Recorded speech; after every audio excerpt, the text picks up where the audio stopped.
After weeks of training, Chris joined some of the nation's top prospects in the East-West Shrine Game and the Senior Bowl.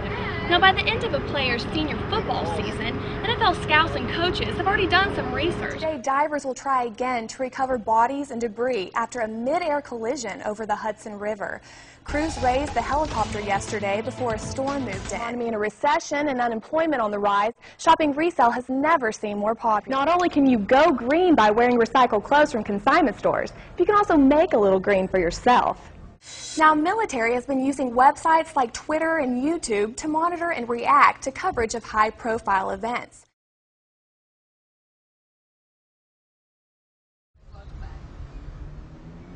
UT graduate student Michael Tucker was the victim of a recent breaking and entering crime at his apartment. My roommate woke me up because there was somebody in the house, but he broke in through our sliding glass door, which is on it's on a balcony, so it's very accessible. And then walked back in here and stood over my roommate while he was sleeping. Michael lives in the Fort Sanders area.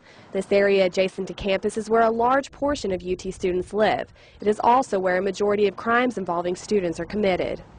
Knoxville Police Department's Captain David Roush says KPD pays special attention to preventing crime in this area. I have two officers that's the only beat they run, and it's a very confined area. One of the things folks don't understand is it's our most highly densely populated areas in our city. We have criminal element come in from the outside because of the opportunity for crime. KPD has been working closely with the University of Tennessee's police department to raise awareness among students. Despite the increased efforts of both the KPD and UTPD, crimes are still being committed.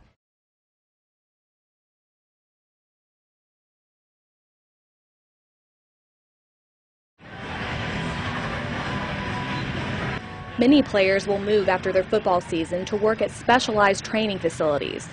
Tony Villani owns XPE Sports in Delray Beach, Florida, where he trains athletes preparing for the combine. What I normally do is I try to pick about 10 to 12 guys that I've heard of or that I know athletes that know them, and Dan was one of them. Well, actually, I met Tony like 2 years ago when he trained Gerard Mayo. And I mean, I saw Gerard at our pro day, and I was very impressed. So I was like, I need to work with that man. Before the training begins, Dan and Tony have to set goals that he can realistically achieve in 2 months. With Dan, our goal is honestly to be one of the biggest defensive tackles. Most tackles are trying to weigh 300. We want him to be 325. So what Dan's preparing for now is he's got to be a 320 to 25 pound guy, but now can sprint 40 yards like a 180-pound guy. So that's not what his body's used to. So we want him to be bigger than all the other guys, and we don't want those guys to beat him at anything. And that's hard to do. So now we're really training Dan for speed and agility and not for football. Dan was joined in Florida by 4 other former Vols, including Eric Berry, Vladimir Richards, and Rico McCoy. Tony's now training 21 athletes for this upcoming draft. Tony says Dan's work ethic and demeanor set him apart from his other competitors. He is a mean football player, but I mean, he's a very, I don't want to say mild-mannered, maybe polite when he's training.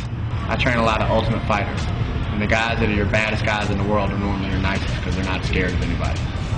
And that's how I kind of equate Dan to. He doesn't have to scream loud when he's lifting weights or try to draw attention to himself. He's one of the baddest guys in the room, so he just keeps to himself and does his work.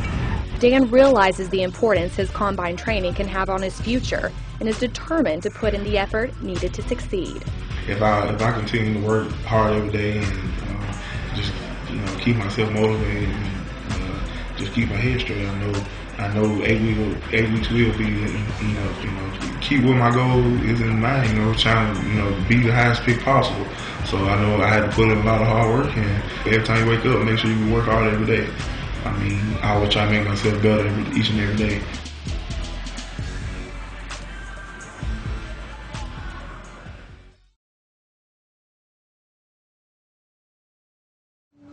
It takes more than love to care for a pet. It takes money, and lots of it. UT student Jennifer Harbour says she was not fully prepared for how much owning her dog Daisy would cost her. It's a lot more expensive than I had planned on. I'm having to separate money to pay for all her medicines and make sure I have her food stocked up. Jennifer spends about $20 a month on food and much more on veterinary care. As the American economy continues to spiral, pet owners confronted with financial troubles are facing terrible choices. Tim Adams is the executive director of the Young Williams Animal Shelter in Knoxville. He says his shelter provides assistance to pet owners. Get more and more the comment that I can't afford the dog, or I've lost my house and I move into an apartment where they won't let me keep them. If it's just a matter of food, we have an animal food pantry that we've begun, and so if people say I can't afford to feed the dog, we say, well, keep the dog. We'd rather not have it here. Here's 20 pounds of food. Right now in the spring and summer months are puppy season, and usually when animal shelters have the most adoptions. Adams hopes this will continue to be the case despite the recession. Well, thanks so much for joining me for this Morning Express update. I'm Amber Greaves.